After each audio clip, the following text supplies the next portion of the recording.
Bonsoir à tous, ravi de vous retrouver pour ce premier numéro Equinox ce soir. L'enveloppe budgétaire souhaitée par l'État du Cameroun pour 2019 s'équilibre en recettes et en dépenses à 4 850,5 milliards de francs CFA contre 4 689,5 milliards de francs CFA pour 2018. Ce projet de loi de finances déposé à l'Assemblée nationale pour examen et adoption connaît une augmentation nette de 161 milliards de francs CFA en valeur absolue et de 3,4% en valeur relative. Un texte qui, pour le gouvernement, reste conforme à la loi du 11 juillet 2018 portant régime financier de l'État et de ses entités publiques. Ce projet de loi de finances 2019 obéit également aux instructions du chef de l'État qui, dans la circulaire du 20 juin dernier, donnait les grandes orientations, savoir continuer à impulser une croissance forte dans un environnement international marqué par la relative montée des prix du pétrole, ensuite un contexte national caractérisé par la mise en œuvre des engagements pris par le Cameroun dans le cadre du programme économique et financier du Fonds monétaire international. C'était le 26 juin dernier. 2017, d'une part, et l'insécurité dans les régions nord-ouest et sud-ouest, d'autre part. Projet de loi de finances 2019, à quoi devrait-on s'attendre? Madame, Monsieur, c'est le fait du jour.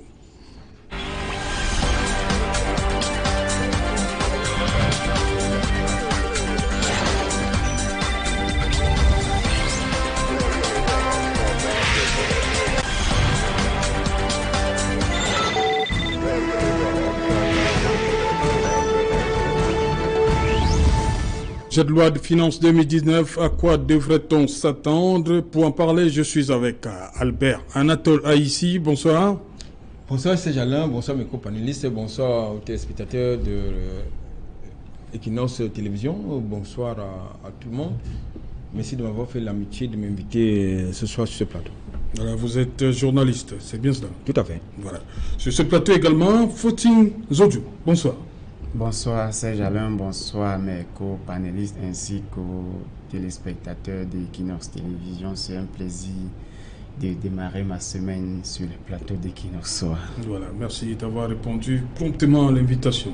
Merci aussi. Voilà, sur ce plateau, il est économiste Emmanuel Kounié. Bonsoir. Bonsoir Monsieur Serge Alain. Voilà, vous êtes sur ce plateau, vous avez des chiffres au regard de ce projet de loi. Premier constat. C'est lequel? Le regard de l'économiste. Oui, disons que ce projet de loi obéit à plusieurs contraintes. La première contrainte, c'est que l'État doit pouvoir, n'est-ce pas, respecter ses engagements vis-à-vis des bailleurs de fonds. Deuxièmement, l'État doit pouvoir honorer un certain nombre d'engagements qui s'imposent à lui au niveau international.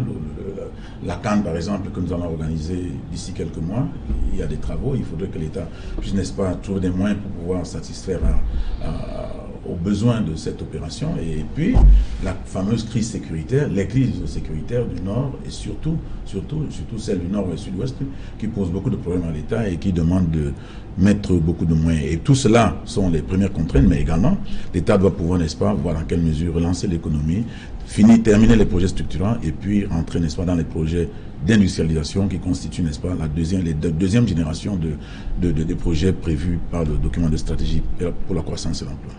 Voilà, faut-il Jojo, l'État joue sur les hypothèses de croissance du PIB parce qu'on met sur l'augmentation du prix du baril du pétrole qui pourrait passer à 63,5 US dollars américains. Oui, bon, c'est sur ça que l'État a établi le prix du pétrole. Oui, surtout qu'il a aussi parlé de l'élargissement de l'assiette fiscale en augmentant certaines taxes sur... Et on va y revenir en détail.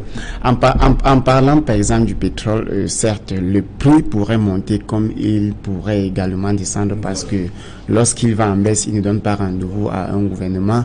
Et je pense que nous devons beaucoup plus compter, parce que dans des pays industrialisés, on mise beaucoup plus sur la production industrielle pour soutenir l'économie et non sur la vente de matières premières dont les prix fluctuent sur le plan international sans que les pays producteurs de ces matières premières-là ne contrôlent. Ça veut dire que nous pouvons être surpris au cours de l'année, comme beaucoup d'autres pays en 2014, par une chute du prix du pétrole, parce que cette matière première-là, comme bien d'autres, nous ne contrôlons pas les prix. Déjà, il faut tabler sur les prix qui pourraient monter, aller même au-delà de 64 dollars par baril, mais il faudrait également envisager l'hypothèse d'une chute de prix qui viendra peut-être mettre en mal l'ensemble des projets qu'on aurait déjà engagés sur la base de ce prix-là qu'on estime et qui n'est pas toujours sûr, parce que comme je l'ai dit, nous avons une production industrielle très faible et les produits sur lesquels nous nous basons pour soutenir cette loi de finances sont malheureusement les produits dont le marché est contrôlé par quelqu'un d'autre. Voilà, Albert Anatole, on parle d'un taux de pression fiscale qui va passer. On était à 13,1 en 2018, on va passer à 13,2 2019. Mais écoutez, au niveau de la pression fiscale. Mais écoutez, ces jalons autour, le fonctionnement de l'État n'est pas gratuit. Oui. Partant n'est-ce pas, de ce postulat, il faut comprendre que l'État a besoin de prendre l'argent quelque part pour justement faire fonctionner le mécanisme. Ceci étant, je voudrais quand même indiquer, il y a quelqu'un qui a dit sur ce plateau que ce budget devrait permettre, n'est-ce pas, de parachever les chantiers de la CAN. Il me semble que l'État vient, n'est-ce pas, d'engager une opération d'emprunt obligataire. Il me semble qu'une partie de cet emprunt, de l'argent issu de cet emprunt obligataire devrait aller prioritairement dans le parachèvement de ces chantiers. Donc, moi je pense que c'est une très bonne chose qu'il y ait une sorte de réévaluation de ce budget, mais il faut que le budget soit réaliste. C'est pas parce que nous avons des contraintes pour vous, il n'est pas réaliste? J'ai le sentiment qu'il n'est pas réaliste parce que c'est vrai, il y a des engagements qui ont été pris, non seulement dans le cadre de ce septennat, mais qui ont été pris auparavant par le chef de l'État.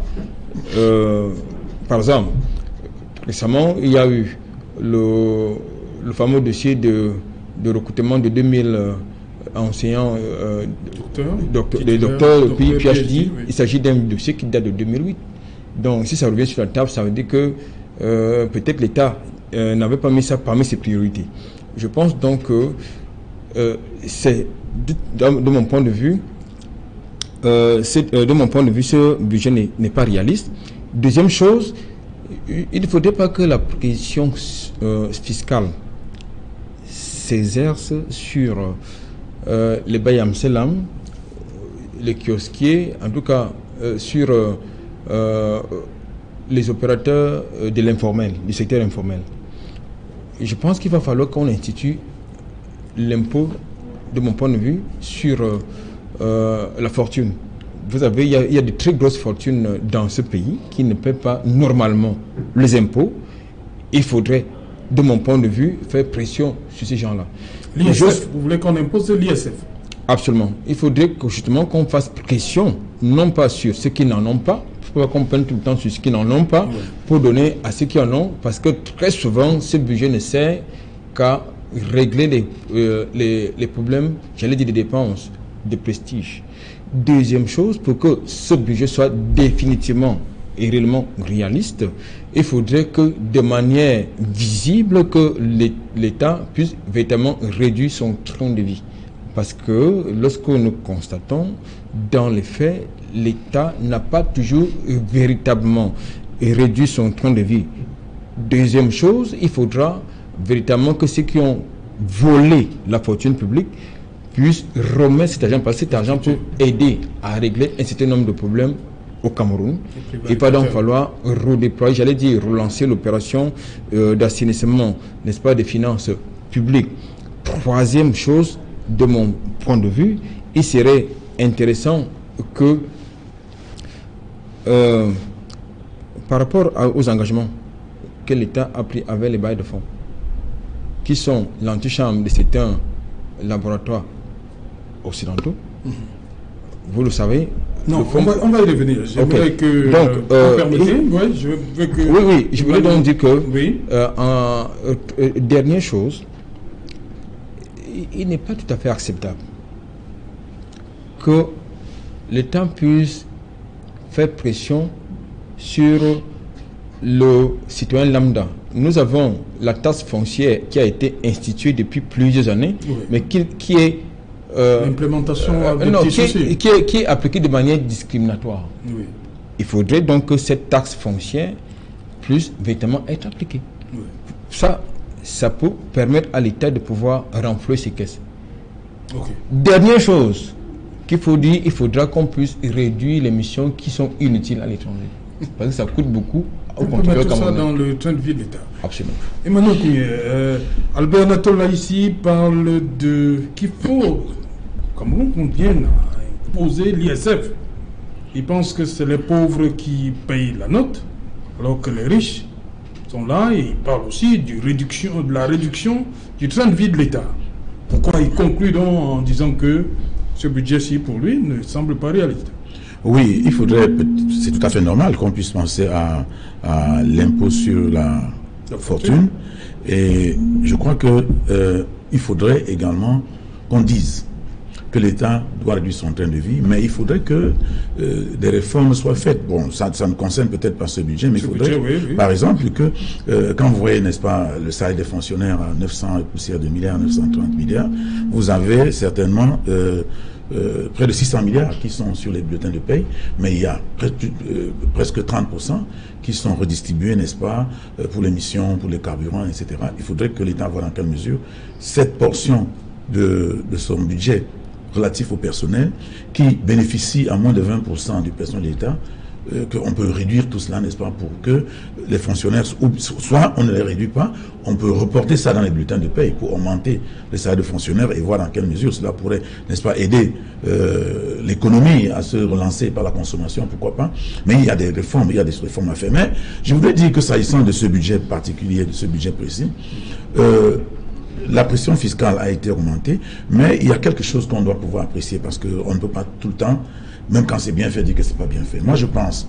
Vous trouvez quand même des points positifs. Il y a des points positifs. Oui, dès lors que le ministre des Finances et l'administration des Finances vient discuter avec les opérateurs économiques pour créer un cadre dans lequel ils pourraient discuter pour pouvoir voir dans quelle mesure régler certains contentieux. Moi, je crois que c'est. Vous parlez de la visite du ministre Montazé à Douala. Pour une fois, je vais vous dire que c'est quelque chose de très positif parce qu'il faudrait que l'administration des impôts, entre l'administration des impôts et les opérateurs économiques, que l'éternelle relation de méfiance se transforme en relation de confiance, afin que, n'est-ce pas, on puisse de tout temps voir comment les choses doivent se passer. Ce cadre pourrait permettre, par exemple, de régler un certain nombre de contentieux qui perturbent les opérateurs économiques, à savoir, par exemple, le problème de la dette croisée.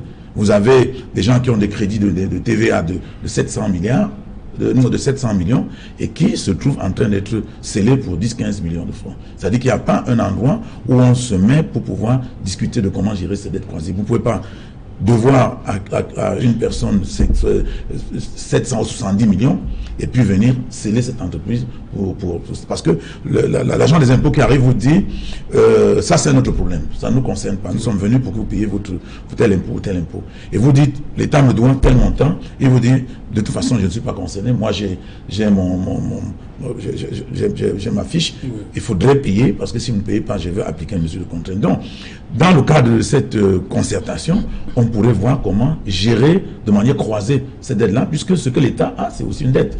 Parce que quand vous prélevez, n'est-ce pas, la TVA et qu'après vous payez les TVA participation et que par la suite vous devez reverser une partie, vous devez retrocéder à l'entreprise une partie que vous ne retrocédez pas et que l'entreprise vous doit également, vous êtes tous les deux endettés, donc il faudrait qu'il y ait un cadre pour permettre, n'est-ce pas, de régler ce problème. Donc, pour ma part, je pense que cette opération qui a été mise sur pied, ce cadre qui a été créé entre le GICAM et les opérateurs économiques et l'administration fiscale me semble être une innovation qui va pouvoir rassurer les opérateurs économiques, leur permettre, n'est-ce pas, de travailler un peu avec un minimum de sérénité. Et je crois que le faisant, ça va leur permettre également de pouvoir s'acquitter de leurs impôts et que s'il y a des récriminations vis-à-vis de l'administration, qu'on puisse avoir au moins où s'expliquer et puis où, n'est-ce pas, tirer les conclusions et trouver des solutions. Donc, du climat des affaires. Au moins de ce point de vue, moi je crois que ce budget, pour les gens pourraient contribuer avec beaucoup de facilité parce qu'ils se sentiraient, n'est-ce pas, pris en compte, etc. Donc, de ce point de vue, c'est une bonne chose. Maintenant, quant aux autres rubriques de ce budget, à savoir, par exemple, le recette pétrolière, on suppose que ça doit pouvoir augmenter, mais il faudrait que on parle de 450 milliards. Oui, 450 milliards, ça, ce sont les recettes pétrolières. Mais il faudrait que notre administration comprenne que l'économie libérale est permanemment soumise à des chocs et que quand on met un budget à un certain niveau, comme c'est le cas aujourd'hui, qu'on puisse savoir qu'on peut avoir des chocs, baisse de chute des coûts de matières premières, des chocs sécuritaires, comme ce que nous avons eu dernièrement, on n'était pas attendu, mais on a été trouvé obligé, n'est-ce pas, de faire une pension sur le budget pour pouvoir, n'est-ce pas, subvenir à tout cela. Donc, il faudrait gérer en sachant qu'avec beaucoup de prudence, en se disant que s'il y a un choc qui arrive, on doit pouvoir, n'est-ce pas, s'en sortir. Bon, maintenant, tout est prévu, il y a beaucoup de prêts, et quand on voit le service de la dette de cette année, ça a encore augmenté par rapport à l'année dernière, puisqu'on est passé de 1027 milliards à 1057, ce qui fait que c'est un peu embêtant, parce que vous avez un budget de 850 milliards avec 1057 milliards, c'est-à-dire presque le quart de votre budget rentre dans le service de la dette. Et moi, je trouve que c'est beaucoup, et cela est dû aux dettes qui ont été contactées, et généralement, c'est dû à la qualité de la dette, parce qu'il est établi que l'État du Cameroun n'est pas très endetté, mais que ce qui nous ennuie, c'est la qualité de la dette que nous avons pu contacter, parce qu'on a dû acheter des eurobonds, emprunter dans les banques pour financer des projets structurants qui sont des projets qui seront rentables à très long terme, ce qui n'est pas acceptable, puisque généralement c'est des prêts concessionnels qui servent à financer ces affaires-là, et puis ces prêts sont à des taux de 0 quelque chose % chez les partenaires financiers. Donc, il y a beaucoup de prêts dans tout ça. Il y a les prêts des projets 758 milliards, il y a les titres publics, c'est-à-dire les prêts obligataires qu'on va pouvoir encore contenter à 260 milliards. Il y a les financements bancaires qu'on prévoit encore à 65 milliards. Mais il serait souhaitable qu'on n'aille pas prendre ces financements à des taux de découvert. Parce que l'État ne peut pas continuer à prêter dans les banques à des taux découverts. Il faut négocier mieux. Parce que si on le fait de cette manière, comme on l'a d'ailleurs fait par le passé, ça va surévaluer, c'est-à-dire ça va surcharger le service de la dette et ça va nous compliquer la tâche. Et puis, il y a, n'est-ce pas, l'appui budgétaire des partenaires au développement, 329 milliards, ça c'est dans le cadre de l'ajustement structurel dans lequel nous sommes. Je crois qu'il y a lieu, n'est-ce pas, de gérer avec beaucoup de prudence ce budget et d'éviter de dire que comme les dépenses sont prévues, on va systématiquement les engager parce que nous sommes dans une situation où nous maîtrisons très peu, n'est-ce pas, l'avenir. Nous ne voyons pas très clair devant nous. Ok. Et Footing, on parle de la pression. Elle va venir du champ d'application des droits d'assises. Boissons gazeuses importées, les produits cosmétiques, les articles de friperie.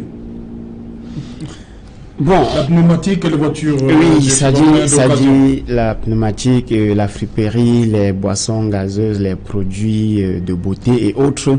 Moi, j'aurais apprécié la pression sur ces produits si en retour l'État mettait en œuvre des conditions pour encourager une production locale des mêmes produits. Parce que le véritable problème de notre économie, c'est que même si on fait une pression fiscale sur un ensemble de produits que nous ne produisons pas et qu'on doit extraire cet argent pour soutenir le budget de l'État, il faudrait qu'on comprenne tout simplement que, qu'on le veuille ou pas, cet argent ne nous est pas profitable parce que le budget de l'État n'est pas destiné à sortir de l'État normalement. Maintenant, si on fait pression sur les opérateurs économiques, on augmente la fiscalité, on prélève de l'argent pour le lendemain injecter dans des produits que nous allons toujours aller acheter ailleurs. À un moment donné, on se dit qu'on tournera. Par exemple, pour ce qui est de la cosmétique. Actuellement, les produits de beauté font partie des socles de l'économie d'un ensemble de pays. Et c'est pourtant des secteurs qu'on aurait dû très facilement contrôler à travers un ensemble de financements que l'État aurait dû mettre sur pied et que l'argent que le citoyen consacre à l'achat des produits de beauté et qu'une partie du bénéfice, d'ailleurs la majeure partie, se retrouve dans les poches du pays producteur et serait resté dans notre pays et que le budget allait être allégé parce que le problème que nous rencontrons et que nous sommes toujours obligés de faire pression sur un ensemble de produits, c'est que notre niveau de production est assez bas et nous sommes donc obligés de soutirer dans la poche du peuple. Le confrère journaliste a bien dit tout à l'heure qu'il ne faudrait pas qu'on fasse pression sur les pauvres et c'est d'ailleurs ce qui est en train de faire parce que ces produits de beauté dans la grande majorité est destiné à une consommation à très basse échelle par la population, c'est-à-dire ceux qui sont Bayan Salam, ceux qui sont taclés, ceux qui sont dans des kiosques et c'est dans leur poche parce qu'une fois que la pression fiscale sera exercée dessus, les prix vont grimper sur le marché. Alors ce sont ceux qui n'ont pas grand-chose qui doivent soutenir ce budget-là, qui doivent soutenir ces chiffres-là que la loi de finances nous présente aujourd'hui. Donc, pour moi, le problème n'est pas au niveau des chiffres. Le problème est au niveau de notre incapacité à accroître la production locale, de notre incapacité à soutenir la production locale, parce que quand même on se retrouve à un niveau où les boissons gazeuses entrent de part et d'autre. Il faut aussi dire que la plupart ou encore une bonne quantité des boissons gazeuses dont nous parlons aujourd'hui entrent frauduleusement sur le territoire camerounais. On en a vu avec un ensemble de produits à base de malt et autres qui passent par des voies qu'on ne peut pas vraiment contrôler. Et il y a d'autres produits que nous aurons dû produire nous-mêmes et qu'au lieu de financer la production, nous préférons laisser que les gens aillent chercher ailleurs et que notre rôle soit d'imposer une taxe douanière là-dessus afin d'utiliser pour soutenir le train de vie de l'État. Parce que ce qu'on ne dit pas dans ce budget, c'est qu'une grande partie de ce budget est consacrée au train de vie de l'État, voire même la majeure partie, parce qu'après là, dans le début d'année, on va parler des voitures de service, il y a des voyages avec une équipe de 50 personnes pour des choses qui ne servent à rien. Il y a des tables rondes qu'on va organiser 20, 30, 50 fois pour des projets chiffrés parfois à moins de 100 millions.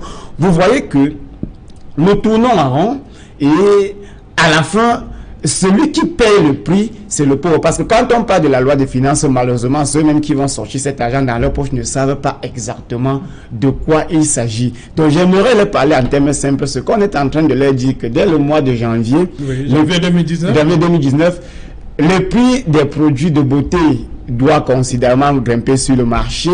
Le prix des pneus doit grimper sur le marché. Produits de beauté importés, hein.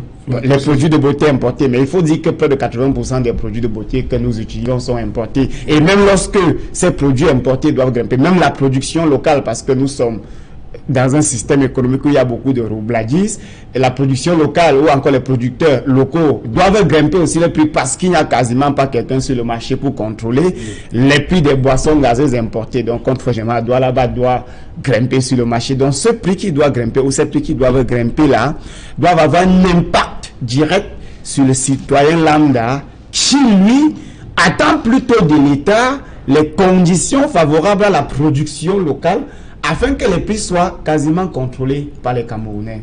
Mais Albert Anatole, ici, restons sur les boissons gazeuses importées, les produits cosmétiques. Est-ce que cette façon de faire, c'est pas aussi encourager, protéger même l'économie locale? Non, je ne pense pas, puisque la production locale est quasi inexistante, vous le savez. La plupart des parfumeries, enfin, en tout cas les industries qui fabriquent ces produits-là, la plupart sont partis en fumée. Donc, tout passe, ça vient soit du Nigeria ou ailleurs. Donc, ça veut dire qu'on ne peut pas faire une imposition fiscale sur les produits qui ne sont pas fabriqués au Cameroun. Mais moi, je voudrais quand même insister sur deux choses. La première, je voudrais quand même qu'on instaure une gouvernance fiscale. Parce que le problème se situe à ce niveau. Il y a une gouvernance fiscale qu'il faut instaurer et une complaisance fiscale qu'il faut combattre. Je m'explique. Je prends un cas. Je me risque à prendre un exemple sur ce plateau. Oui, allez-y. Vous avez justement une société qui a été mise sur liquidation judiciaire, Chikinis. On a nommé un administrateur judiciaire. Il était question qu'il liquide les droits sociaux et bien évidemment de liquider la droite fiscale de cette entreprise-là. Le liquidateur judiciaire ne l'a pas fait. Il a saisi justement les biens de cette entreprise-là qui devait permettre de justement régler la droite fiscale de cette entreprise. Il a fait, mais cet argent est entré dans, n'est-ce pas, ça nous donnerait, ça n'a pas été reversé dans, n'est-ce pas, les comptes du Trésor public. Ça pose un problème de gouvernance fiscale. Vous avez également sur le terrain des gens, parce qu'ils ont des amis haut placés, qui font l'objet, justement, pratiquement d'absence de contrôle fiscal. Ça veut donc dire que, parce que vous êtes entreprise, ou bien monsieur X Tatampion, vous avez une relation haut placée à un certain niveau de l'État, vous bénéficiez de la complaisance fiscale. Qu'est-ce qu'on fait? On répète justement cette pression vers des acteurs mineurs, comme je l'indiquais tantôt. Je crois que à ce niveau, il va falloir que l'État puisse effectivement régler où il est sa machine. Il y a eu une loi qui a été, n'est-ce pas, promulguée dans ce pays. Au départ, nous étions dans une affaire civile. Maintenant, lorsque vous avez 2 mois d'ailleurs de loyer, vous êtes passible de poursuites judiciaires en correctionnel, au pénal. Mais je pense qu'il va donc falloir qu'il y ait une disposition également dans ce sens, en matière de gouvernance fiscale. D'abord au niveau même des agents des impôts. Parce que ce sont eux qui ont la responsabilité de recouvrer les impôts. La plupart, qu'est-ce qu'ils font? Ils font justement pression sur les contribuables mineurs et non sur les contribuables majeurs. Oui. Il s'agit d'une injustice que l'État doit pouvoir régler. Deuxième chose, je l'indiquais tantôt, il ne faut pas que, pendant que l'État est en train de faire pression sur le contribuable majeur, que les recettes issues de ces recouvrements puissent servir à des dépenses inutiles. Tout à l'heure, mon compagnon parlait, n'est-ce pas, de la dette de l'État à l'extérieur. Si l'État doit s'endetter, il faut que l'État s'endette pour des projets rentables et productifs. Vous ne pouvez pas vous endetter pour acheter les voitures qui doivent être remises aux administrateurs civils. Non, ça ne marche pas comme ça. Vous devez contracter une dette qui doit servir, par exemple, à construire un pont, comme le pont sur le Vouri, avec péage. C'est-à-dire que ce pont doit pouvoir rentabiliser et rembourser sa propre dette. Okay. J'ai le sentiment que les gens qui ont la responsabilité de réfléchir sur ces questions-là ne vont pas plus loin. Ils ne sont pas pertinents, ils ne sont pas objectifs dans leur réflexion. Okay. Il y a une disposition. J'ai le sentiment qu'on est passé par la loi pour régler les problèmes personnels, notamment pour ceux qui ont des locataires indélicats. Mais il faut donc également qu'on passe par la taxe foncière, parce que ça c'est important aussi. La plupart de ces gens qui ont contribué à faire passer cette loi doivent pouvoir revenir justement faire chemin inverse pour qu'il y ait une loi qui oblige ces riches qui ont beaucoup d'immeubles à payer la taxe foncière qu'ils ne payent pas. Ok. Emmanuel Kounié, revenons donc à cet environnement. On a parlé, il y a plusieurs foyers de tension qui sont en train de naître au Cameroun. Comment ce sera possible de faire rentrer les recettes telles qu'elles sont prises? C'est pour cela que le ministre des Finances... Parce que tous les jours, l'armée absorbe, il faut le dire. C'est pour ça que le ministre des Finances a bien voulu, n'est-ce pas, se rapprocher des opérateurs économiques, parce que c'est pas seulement les foyers de tension. Vous voyez, il y a même des mots d'ordre qui se donnent. Oui. Imaginez un seul instant que ces mots d'ordre-là glissent sur ce terrain, ça sera la catastrophe. Donc il faudrait mobiliser les opérateurs économiques, les sensibiliser et être permanemment avec eux pour pouvoir faire en sorte qu'ils ne tendent pas les oreilles à ces sirènes-là, parce que ça serait très... Mais il faudrait également dire que s'agissant de la gouvernance fiscale, comme mon compagnon vient de dire, il y a des problèmes. Il y a vraiment des problèmes. Parce que nous sortons des élections et nous disons qu'il est absolument inadmissible pour le Cameroun de fonctionner avec 65 ministres. Parce qu'il nous a été démontré, je n'ai pas encore la loi de règlement de 2017, oui. Mais pour celle de 2015, la Chambre des comptes de la Cour suprême nous a bien dit qu'il y avait eu, pour un budget de 4 000 milliards, 4 000 et poussières de milliards, des marchés fictifs de l'ordre de 930 milliards. Ce qui est absolument incroyable. Pourquoi on y arrive? Parce que tous les fonctionnaires ont des registres de commerce. C'est eux qui livrent cela. Et généralement, comme ils sont à la fois juges et partis, ils font des bons d'engagement, des bons de commande. ils vont cacheter les partout, ils ne livrent rien et ils perçoivent de l'argent. Et puis, une grande partie du budget est détournée à ce niveau-là. Il faudrait que on revienne sur le principe dans lequel, si vous êtes fonctionnaire, vous n'avez pas le droit d'être opérateur économique. Parce que si vous êtes fonctionnaire et opérateur économique... C'était soit idiot, ça. C'était soit idiot. Il y a un délit d'initié, il y a concurrence déloyale et tout ce que vous voulez.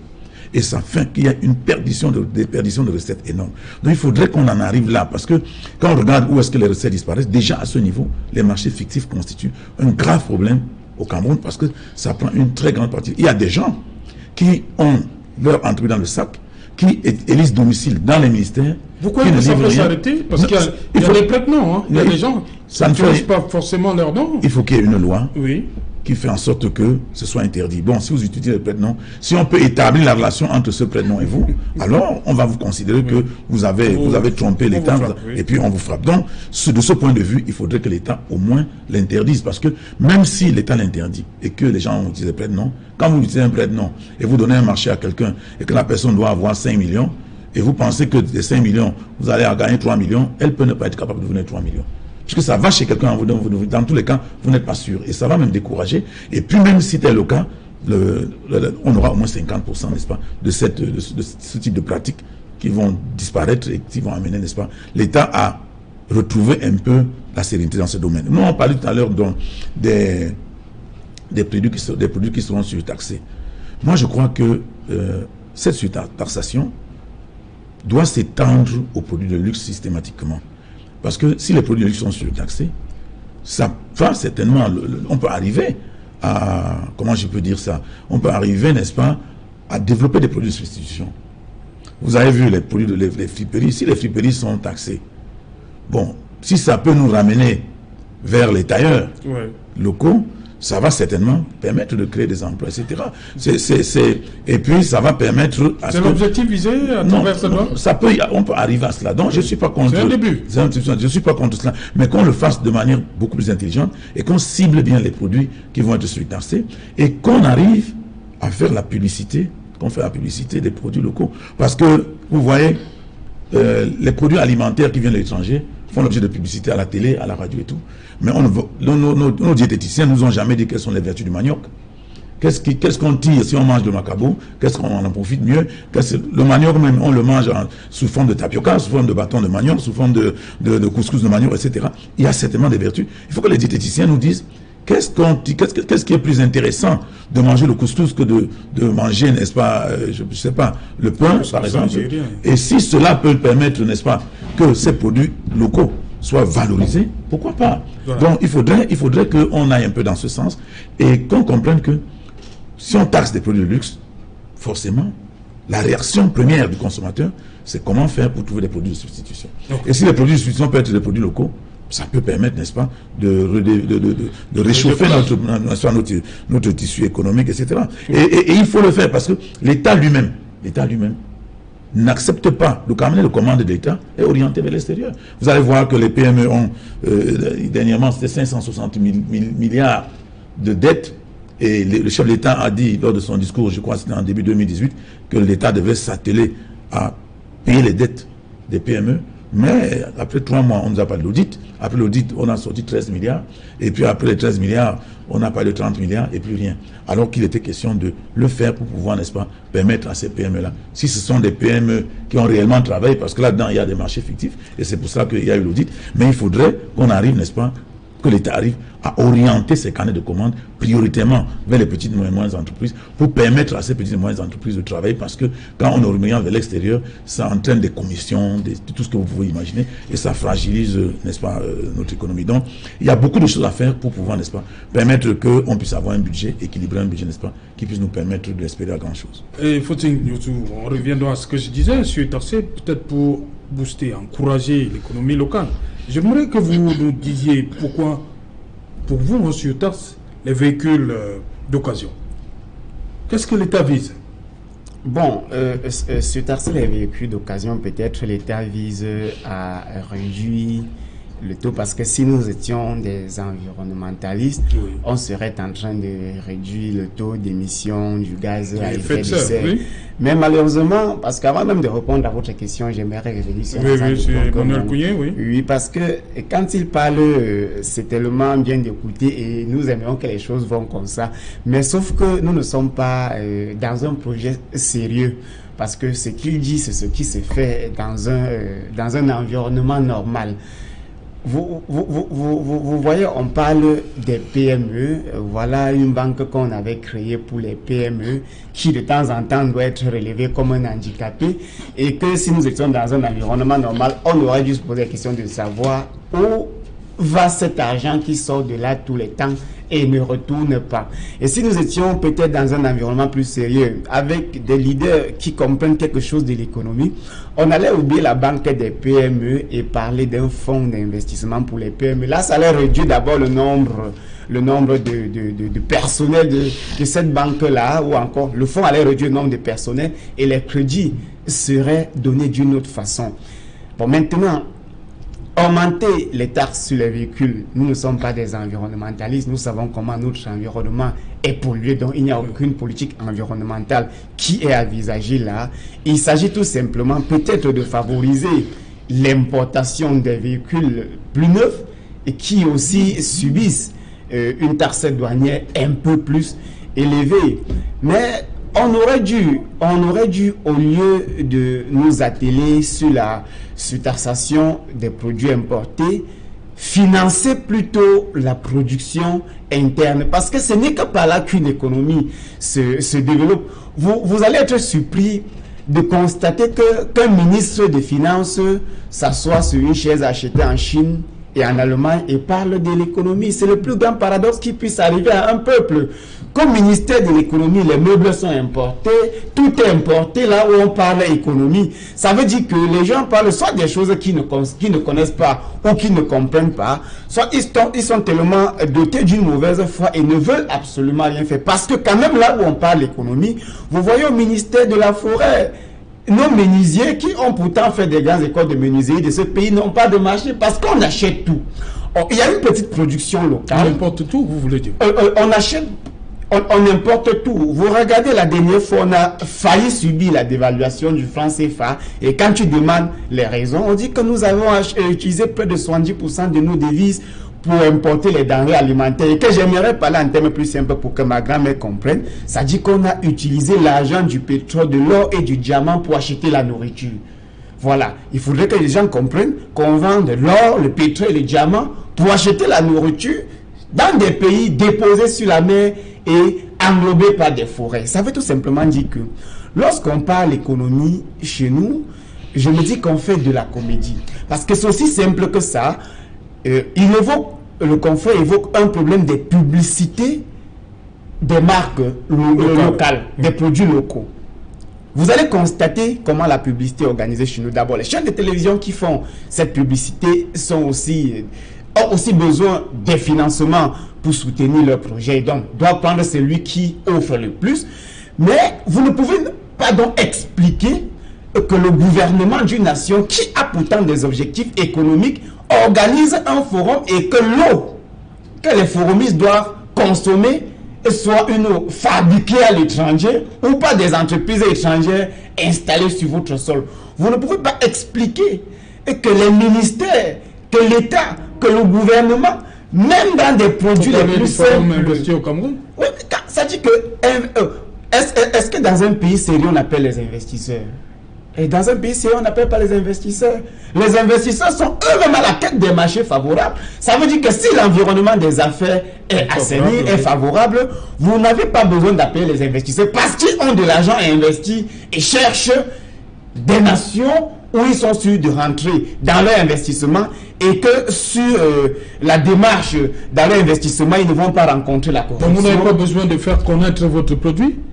Moi, par exemple, je suis en train de me lancer tout doucement dans la petite industrie. Oui. Mais j'ai besoin de faire connaître mon produit. C'est-à-dire, est-ce que le Cameroun n'a pas besoin de montrer à la face du monde son potentiel? On a besoin de montrer à la face du monde notre potentiel. Mais les ambassadeurs de ces produits-là, qui sont d'abord l'État, ne jouent pas leur rôle. Je vous explique un fait simple.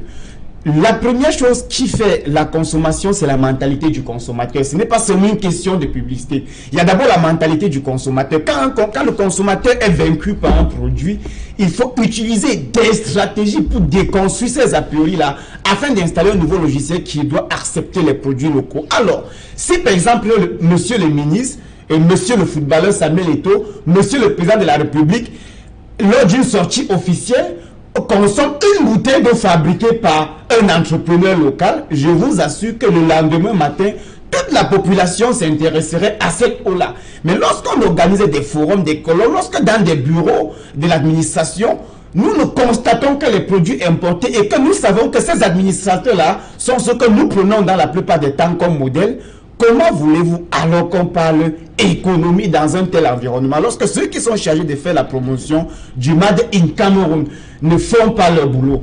On va parler de la loi des finances. Je vous dis, 90% des entrepreneurs locaux là ne comprennent pas ce que c'est que la loi des finances. Ils attendent seulement que l'environnement des affaires soit favorable. Ils attendent seulement que l'État leur donne un accompagnement, et même loin de l'accompagnement, parce que s'il y a une critique apportée sur le financement des projets au Cameroun, c'est d'abord celle de la formation de l'entrepreneur. Vous ne pouvez pas prendre quelqu'un juste parce qu'elle a eu un master peut-être en gestion, juste parce qu'elle a monté un projet dit bancable, et vous lui donnez le financement sur la base d'un business plan.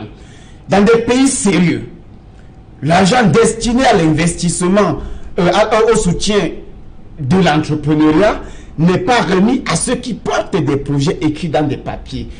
Il est remis à ceux qui ont des projets déjà en marche sur le terrain et qui rencontrent des difficultés d'ordre financier et non des difficultés d'ordre culturel. Je parle ici de la culture entrepreneuriale. Alors, tous nos projets ou tous les financements consentis dans l'entrepreneuriat, dans les projets de jeunes échouent. Pourquoi? Parce que ceux qui exécutent ces projets sont, dans la plupart des temps, les cousins de tel, les neveux de tel, et qui ont créé des entreprises qui ne résistent pas. Pour chuter, allez au service de création des entreprises en début d'année, parce que ceux qui y vont savent qu'ils ont un an d'exonération. Allez en début d'année, vous regardez le nombre de personnes qui s'alignent pour créer une entreprise.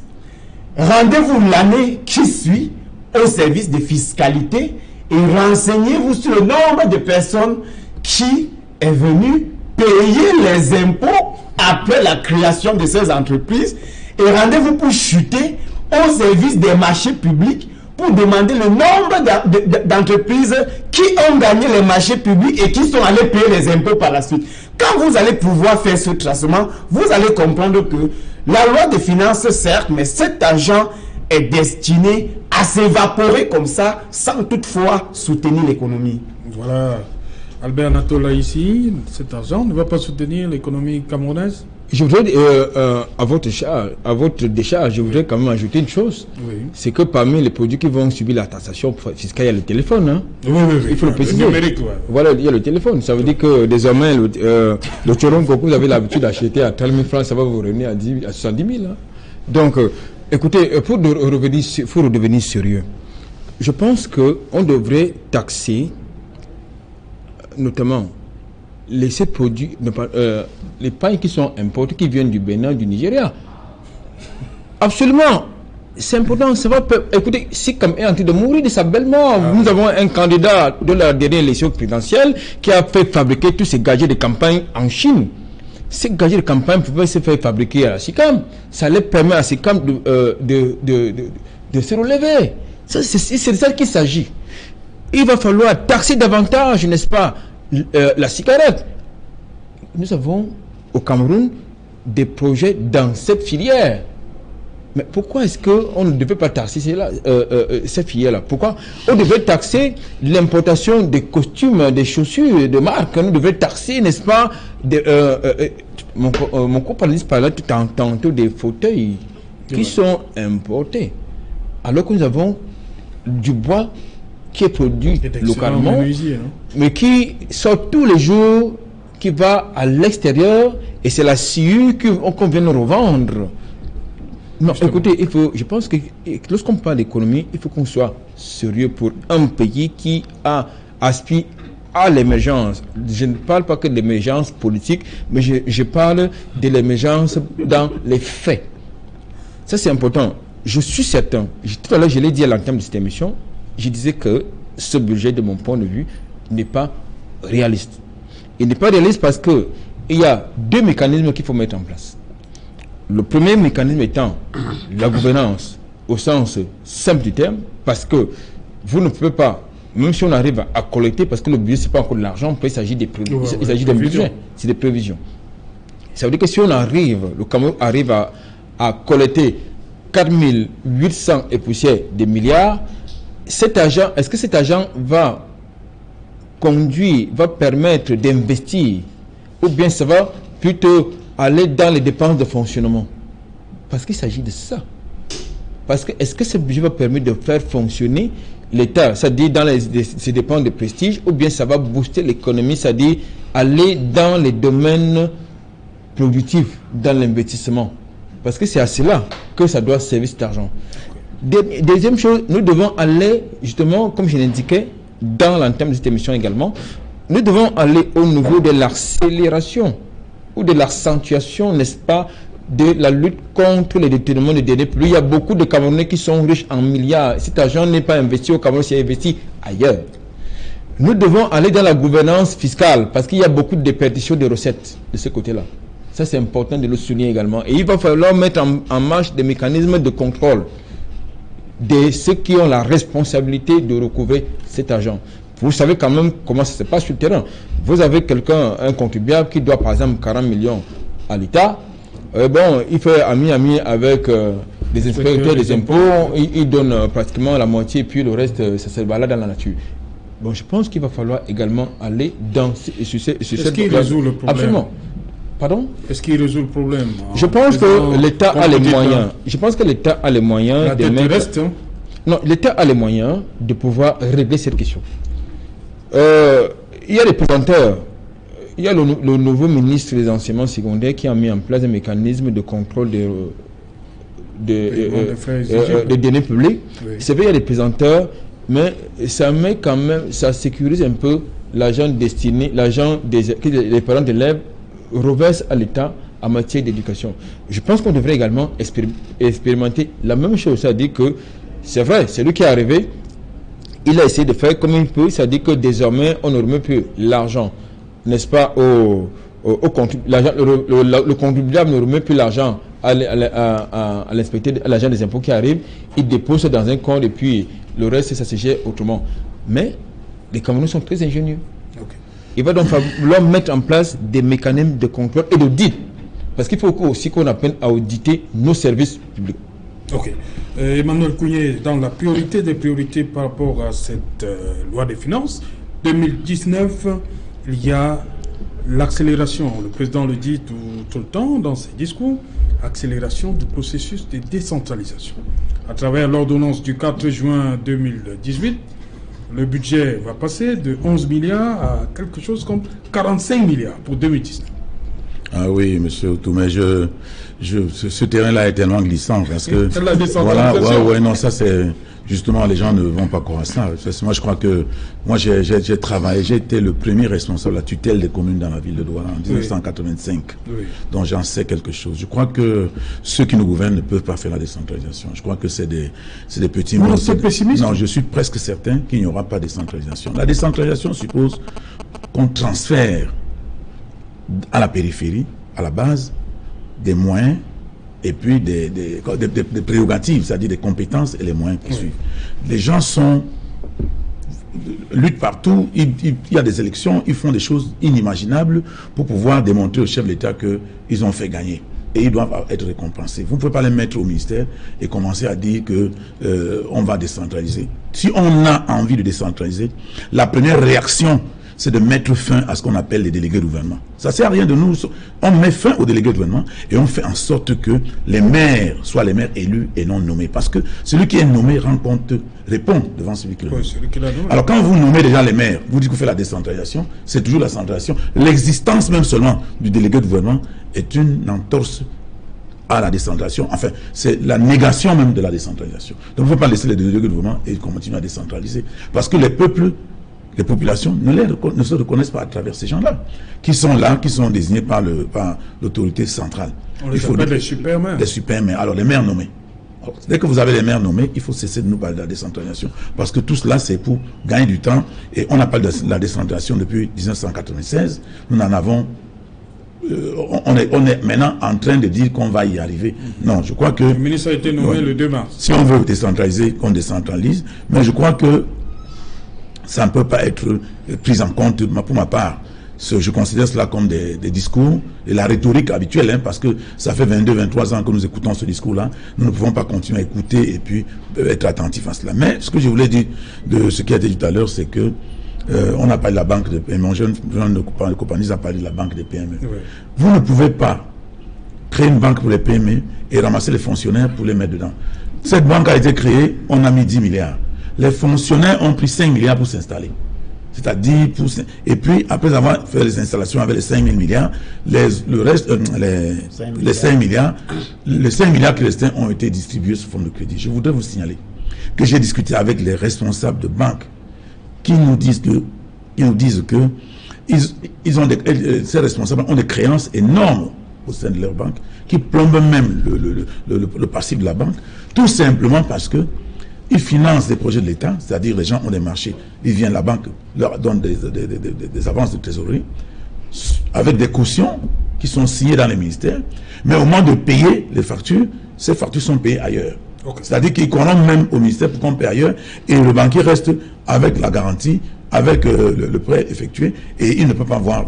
Alors quand la mentalité est celle-là, on arrive à un système qui ne peut plus fonctionner. Donc il y a la moralisation, et je voudrais chuter en disant qu'il faudrait que, si nous pensons que nous voulons faire fonctionner notre économie, qu'on puisse savoir qu'il faut commencer par une loi d'orientation du contenu local, pour que le contenu local soit prioritaire chez nous.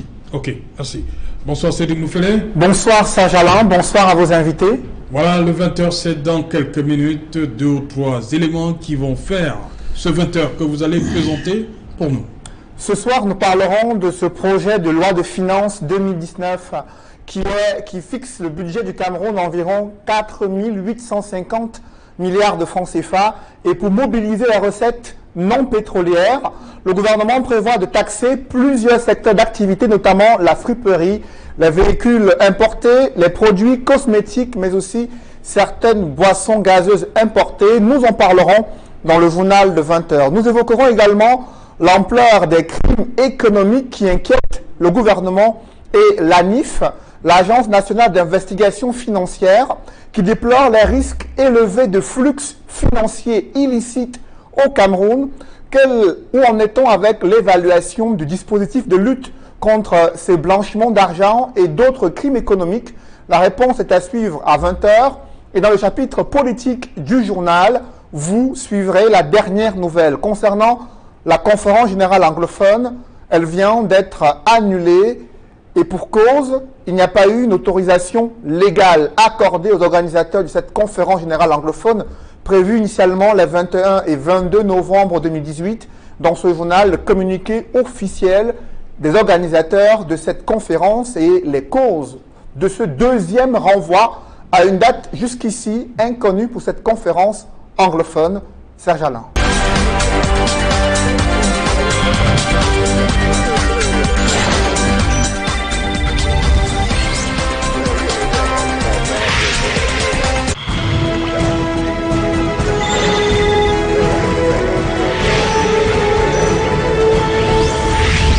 Retour sur le plateau Equinox, deuxième partie, c'est le débrief, toujours en compagnie de Emmanuel Kounié, Fossine Jojo et Albert Anatole Haïssi. Je commence avec vous.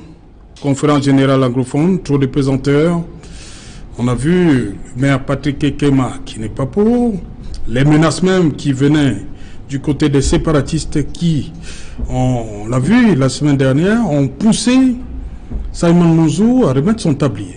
Tout était programmé comme ça pour que cette conférence ne se tienne pas? Absolument, tout était programmé pour qu'elle ne se tienne pas cette conférence. Déjà, à l'intérêt même, n'est-ce pas, des organisateurs de cette conférence, vous savez qu'il y a plusieurs tendances à l'intérieur. Vous avez la diaspora qui tire les ficelles. Vous avez les séparatistes qui ont levé leur mot de grève, je dis de ville morte qui commençait aujourd'hui, des 5 jours qui étaient prévus. Oui, mais ça a été annulé, non? Pardon? Ça a été annulé. Non, ils ont levé à la suite d'âpres négociations. Il y a donc déjà des problèmes de casting, d'abord en interne. Maintenant, c'est vrai que les raisons officielles évoquées, notamment les organisateurs convoquent l'autorisation qui n'a pas été délivrée par les pouvoirs publics. Mais je pense qu'il y a une raison sous-jacente autant pour moi. Mais je crois que... Ah, vous avez la... Moi, je pense que... Vous la connaissez, vous? Non, je pense que la raison évoquée, la raison officielle évoquée, ça concerne les raisons de sécurité. Oui. Mais si nous devons nous appuyer sur cet argumentaire, là aussi ça fait problème. Parce qu'au départ, lorsque les initiateurs de cette conférence ont décidé d'organiser leur affaire, notamment le cardinal Christian Toumi, les imams des 2 mosquées centrales du sud-ouest et du nord-ouest, oui, et l'un des hommes d'église, le pasteur Babila, voilà. Je pense qu'au départ, le gouvernement n'avait pas été associé. C'est chemin faisant que l'initiateur majeur, c'est-à-dire le cardinal Christian Toumi, a pensé qu'il fallait solliciter le concours financier du gouvernement. Je crois qu'il a reçu une fin de non-recevoir. De l'autre côté, il était question d'encadrer sur le plan sécuritaire cet événement. Okay. Dans l'esprit des dispositions de la loi 90 relative, n'est-ce pas, aux manifestations publiques qui, jusqu'à ce jour, repose sous le régime déclaratif. Il était donc question que, selon les initiateurs, les organisateurs de cet événement-là, il était question que le gouvernement, les pouvoirs publics leur délivrent une autorisation spéciale. Okay. Je pense que c'est là où ça ne peut pas du tout être possible, parce que lorsque vous organisez une manifestation au Cameroun, vous devez passer par la loi que je viens d'invoquer. Okay. Demandez au pouvoir public de vous signer un document, une autorisation spéciale, ça relève un engagement que je pense l'État, les pouvoirs publics ne peuvent pas assumer. Maintenant, il y a un autre problème qu'il faut relever, c'est important. Oui, on a deux, trois sujets. Oui, il faut quand même dire que l'armée camerounaise, j'ai dit les forces de défense et de sécurité sont considérées dans les régions du nord-ouest et du sud-ouest comme étant les forces d'occupation. Quelles pouvaient donc être ces forces de maintien de l'ordre qui devaient assurer la sécurité sans être considérées comme étant les forces d'occupation? Ok, merci. Emmanuel Kounié, c'est la sécurité qui amène à la, on va dire, c'est annulé pour le moment. Il y a une conférence demain, ils vont nous donner les raisons véritables. La sécurité n'était pas assurée, à votre avis? Oui, mais je suis quand même surpris d'entendre que la sécurité pose problème. Parce que si la sécurité pose problème pour faire une conférence, alors qu'on vient d'organiser une élection de président de la République dans toute la région du nord-ouest et sud-ouest. Mais il a chuté en disant que ce qui devait assurer la sécurité, pour lui, pour certaines populations, c'est une force d'occupation. De toute façon, le cardinal Christian Toumi a organisé, a pris sur lui, n'est-ce pas, d'être le leader de cette opération. Donc, les agents de sécurité ne devraient pas être concernés par cela. S'il y a des personnes qui considèrent que c'est une force d'occupation, c'est leur problème. Il fallait que la sécurité, que les pouvoirs publics puissent s'assurer que la sécurité est là, bien encadré, à charge pour les autres de prendre ça comme ils veulent. Parce que nous n'avons pas vu les pouvoirs publics s'inquiéter quand il a fallu aller aux élections. On nous a pas parlé de problème de sécurité. On a pris toutes les dispositions pour que les élections se tiennent. Et dans ces régions, d'ailleurs, le président de la République a eu les 80% de voix par-là. Donc, moi, je crois sincèrement qu'il n'y a pas de bonne foi dans cette affaire. Et je pense qu'il faudrait que on trouve un moyen pour que... 15% dans le sud-ouest et 5% dans le nord. Non, ça c'est le taux de participation, oui. Mais je parle de comment dire... Le score, oui. Le score. Donc je pense qu'il est important pour nous que les pouvoirs publics, les volontaires comme le cardinal Toumi, et même ces séparatistes-là, parce que moi je ne sais pas où ils veulent aller avec une affaire qui coince complètement comme cela. Il faut bien qu'on trouve une issue et que, en réalité, si on doit faire une petite démarche, que les deux camps comprennent qu'il faudrait qu'on aille, n'est-ce pas, qu'il y ait une volonté de désescalade quelque part. C'est-à-dire qu'on sente que les gens veulent que la désescalade ait lieu, parce que c'est trop tiré de tous les côtés. Et moi, je me demande comment est-ce que nous allons arriver à la solution à ce problème. Il faudrait que quelque part, que le chef d'État a demandé aux autres de déposer les armes. Bon. Qu'est-ce que la contrepartie, qu'est-ce que le pouvoir public fait? Il faudrait qu'on nous dise, et que ces gens-là arrivent à mettre un peu de l'eau dans leur vin. Parce qu'on ne peut pas continuer à soutenir une situation comme ça qui dure depuis 2 ans et qu'il n'y ait aucune issue. Parce que cette conférence n'a pas lieu. Après ça, maintenant, qu'est-ce qu'on fait? Il faut bien qu'on nous dise qu'est-ce qu'on doit faire. C'était un espoir avec le cardinal Toumi, si on pouvait avoir une conférence ou bien si on pouvait en parler. Mais maintenant qu'on n'en parle pas, on se demande comment est-ce que nous allons faire dans une situation comme celle-ci, qui est coincée. Ok. Faut-il retour à la case départ? Oui, l'inertie partout, l'inertie même lorsque les gens sont en insécurité, c'est quand même surprenant parce que ne serait-ce que sur le plan de la forme, on devrait laisser cette conférence se tenir si à jamais on ressent un besoin de pacification de ces deux régions-là. Parce qu'il faut se le dire, jusqu'à présent, le gouvernement a échoué dans la résolution de la crise. Peut-être il pourrait réussir demain, mais pour l'instant, c'est un échec total. Donc, toute initiative citoyenne visant à apporter une solution ou du moins à identifier les causes de cette crise-là devrait être encouragée par tout citoyen malhonnête. Moi, je ne dois pas lire dans la boule de cristal au nom d'une géopolitique à double balle, parce que les gens vont dire il y a des raisons de ne pas donner l'autorisation à cette conférence.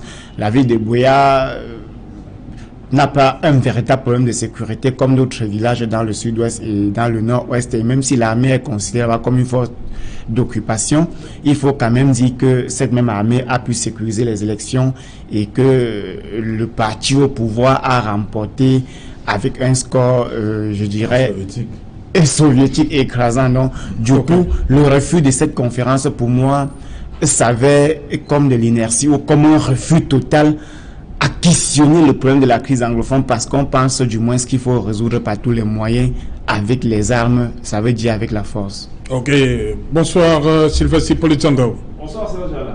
Voilà, dans un instant 100% football. Dans un instant, 100% foot avec des nouvelles de nos sélections nationales. Elles sont 4 au total qui ont affronté leurs adversaires dans des compétitions différentes. Le week-end dernier, 3 sur 4, c'est le bilan en termes de victoires. 3 sélections sont imposées alors qu'une a perdu. Commençons par les belles victoires. D'abord, celle des dames a salué la victoire des Lions indomptables qui jouaient leur premier match de la phase finale de la CAN Gabon 2018 de football féminin. Les Lions ont battu samedi le Mali par 2-1. Dans le même temps, en Uruguay, alors qu'elle participe à la Coupe du Monde des moins de 17 ans, les Lions indomptables de cette catégorie sont imposés sur l'Allemagne 1-0. Du coup, cette sélection de Stéphane Diana se relance dans la course pour la qualification pour le second tour, parce que ces Lions de moins de 17 ans ont perdu leur premier match contre les États-Unis d'Amérique 3-0, et l'autre match qui opposait samedi dans le même groupe C les États-Unis à la Corée du Nord s'est achevé par la victoire de la Corée du Nord 3-0 sur les États-Unis. Ça fait donc que toutes les 4 équipes de ce groupe C dans ce mondial sont à 3 points égalité parfaite, dont la 3e et dernière journée s'annonce décisive pour les Lions d'Ontario et Cameroun, qui peuvent rentrer dans l'histoire parce que ces Camerounaises ne sont qu'à leur deuxième participation d'une phase finale de Coupe du Monde. Maintenant, dans la tanière des messieurs, d'abord Rigobert Sombana, que les Lions de moins de 23 ans jouaient vendredi à Yaoundé au stade omnisport Amadou Aïdio contre les Sao du Tchad. Victoire des Camerounais 3-0. Belle entente pour Rigobert Sombana avec cette équipe nationale de football de moins de 23 ans. L'équipe qui n'a pas fait honneur à ses supporters, c'est celle de Clarence Sidorf. Sidorf qui perd pour la première fois depuis qu'il est nommé à la tête de cette sélection nationale comme entraîneur principal. Les Lions ont été battus à Casablanca par le Maroc 2-0. Le match comptait pour la 5e éliminatoire de la CAN 2019 que va organiser le Cameroun. Et comme il y a toujours des affaires plutôt pas bonnes qui entourent la sélection nationale avec la gestion amateurisme, pour aller à Londres où le Cameroun doit affronter demain mardi en amical le Brésil, plusieurs membres du staff technique n'ont pas pu faire le voyage parce qu'ils n'ont pas pu avoir des visas à temps. Il y a encore eu des problèmes dans le processus de demande des visas et tout le reste là. Donc l'amateurisme qui encadre toujours la gestion des sélections nationales de football du Cameroun. On en parle ce soir dans le cadre de cette édition de 100% foot. Nous parlerons également du processus électoral à l'Africa Foot. Voilà, vous connaissez la question qui va suivre, non? La question qui va suivre, elle est simple. C'est un plateau que je serai principalement entouré ce soir par deux dames. C'est assez rare pour le relever sur le plateau de 100% foot. Deux dames très passionnées de football, de belles analystes que vous aurez l'occasion de redécouvrir ce soir sur le plateau 100% foot sur Equinox Télévision. Ok, 100% football, c'est tout à l'heure avec Sylvestre Hippolyte Zangaou. Quelques secondes, on sort de l'émission. Maurice Kamto qui fait full, qui continue de faire full. On l'a vu à l'arrivée à l'aéroport international Douala. Oui, bon, pour moi qui suis d'une génération qui n'a pas connu la foule en 1992, c'est la toute première fois que je vois un opposant arriver. Moi, j'ai souvent l'habitude de voir au Congo, au Rwanda, au Kenya et autres, mais là, au Kenya, pas au Rwanda. Là, je vois quand même un opposant qui arrive à Douala. Moi, j'étais au balcon là du bureau quand il passait, j'étais surpris de voir tous les mototaximens et autres suivre un cortège. Et moi, je me suis interrogé pour savoir qui c'était. On m'a dit que c'est le président du MRSC et je ne peux que féliciter ces jeunes-là qui croient encore à une transformation sociopolitique du Cameroun. Albert Anatola ici, Maurice Kamto qui fait fou la Douala. Oui, le retour d'Addis Abeba. Disons que la campagne électorale s'est terminée. C'est ça justement Oui, les résultats ont été proclamés. Le président officiellement élu a presté serment. Je pense qu'il faut qu'on tourne la page. Et est-ce qu'on peut tourner la page? Ça n'a rien à voir avec la foule. Il est dans une posture de revendication de sa victoire volée, c'est son droit. Mais je pense qu'il ne faudrait pas qu'il se comporte comme Jean-Pierre s'est comporté au Gabon. Il y a des échéances plus importantes qui arrivent, notamment les législatives. Les sympathisants vont accueillir le président. Le problème. De mon point de vue, il n'y a pas matière à commenter. Non, les images sont là. C'était un acteur, c'était un responsable politique. Donc moi, de mon point de vue, il n'y a pas matière à commenter. Ok. Moi, je vous attaque sur le SDF. Manuel Kounié, vous êtes membre du SDF. Où en est-on avec le relèvement du SDF après le 7 octobre? Oui, le 7 octobre, nous avons fait un comité exécutif national. Oui. Au cours duquel. Vous étiez à Yaoundé, oui. Oui, où on a fait. Comment dirais-je, on a essayé de comprendre ce qui s'est passé. Qu'est-ce qui s'est donc passé? Non, il s'est passé que nous avons estimé, nous nous sommes rendus compte que notre base ne prenait pas part à cette élection, ce qui fait que vous avez vu que tout Mais pourquoi donc dans votre camp, certains membres ont tiré à boulet rouge sur Joshua aussi? Oui, on a tiré à boulet rouge sur lui. Parce que là, vous parlez de base. Oui, on a tiré à boulet rouge sur lui parce qu'il y a eu un résultat qui n'a pas été considéré comme honorable pour nous. Et il a gagné les primaires devant tout le monde, dont les gens s'attendaient à ce qu'il fasse quelque chose de particulier. Mais lui-même, allant aux élections, pensait qu'on pouvait, n'est-ce pas, trouver une solution à la crise anglophone. Le pouvoir penser qu'on pouvait aller aux élections avec cette crise, mais je peux vous dire que les militants du SDF d'origine du nord-ouest, du sud-ouest, ont pour la plupart refusé de voter, même ceux qui sont dans la ville de Douala, ils ne sont pas sortis de chez eux, parce qu'ils se sont dit que la base ne votait pas, et aussi, c'était par mécontentement par rapport à ce qui se passe dans leur région. Donc, pour nous, c'était une foireuse affaire, et puis, nous l'avons constaté, et nous pensons que ce qu'il nous faut faire maintenant, c'est de voir dans quelle mesure on va essayer de remobiliser les troupes pour pouvoir aller vers une remobilisation, comme j'ai dit, pour législative et municipale. Mais nous pensons que le pouvoir est en train de mettre un peu trop de cafouillage dans le système électoral. Et vous avez vu, vous avez parlé tout à l'heure de Maurice Kamto, j'en dis un mot. Moi, je pense que ce qu'ils sont en train de faire, c'est essayer de faire en sorte que le résultat qu'ils ont eu hier puisse, n'est-ce pas, se consolider. Ces revendications sont des revendications qui ont un sens, parce que c'est ça qui va leur permettre, n'est-ce pas, d'avoir suffisamment de moyens pour affronter les échéances futures. Ok, merci cher monsieur d'être venu. Fouking, Albert Natola ici, Emmanuel Kounié. Madame, monsieur, c'est ici que prend fin Equinox Soir. Rendez-vous demain 19h, rediffusion pour cette édition 23h GMT. Il sera minuit en Fidakat par Akonan.